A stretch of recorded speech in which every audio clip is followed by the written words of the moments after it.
ओडिशा रे किट विश्वविद्यालय परिसर रे जने छात्रींकर मृत्यु होची।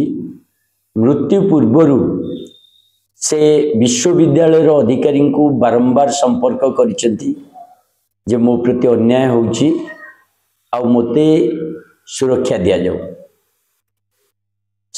पूरा विश्वविद्यालय एथिरे नीरव रहिला आ बाध्य होई छात्री आत्महत्या करियो को बाध्य हेले।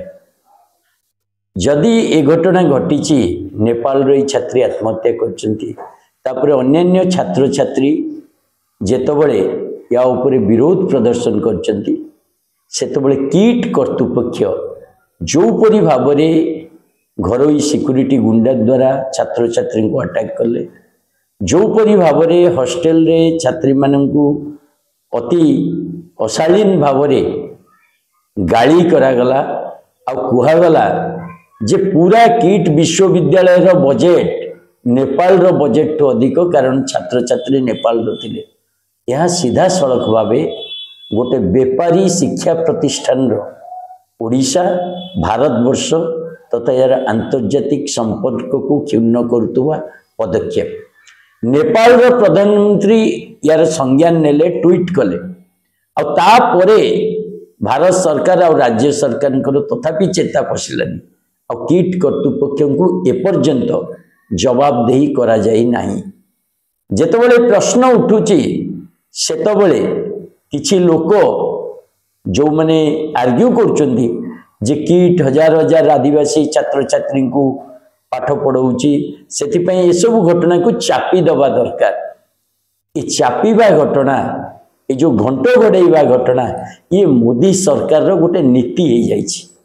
कुंभरे केते मले चापी दियो, कहीं घटना पदा को आसिले गोटे हिंदू धर्म आ हिंदू पर्वर नकारात्मक परिणति बाहरी।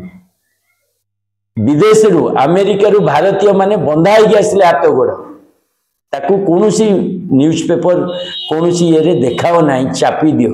कारण मोदी समय भारतीय माने केमती बंधा है आसवे, सेमती ओडिशा रे गोटे शिक्षानुष्ठान जे सदाबले एडवर्टाइजमेंट दउची जे आमे नंबर 1 कोउथिरे नंबर 1 से माने जानिथिबे।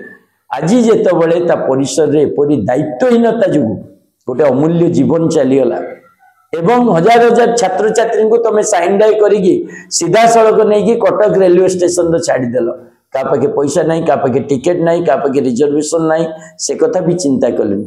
ए प्रकार दायित्वहीनता मनोमुखी जो शिक्षा व्यापार या विरुद्ध रे ओडिशावासी स्वर उत्तोलन करने आवश्यक। ये कौन से गोटे शिक्षानुष्ठान प्रति व्यक्तिगत आक्षेप नुह, ये पूरा शिक्षा व्यवस्था प्रति आक्षेप।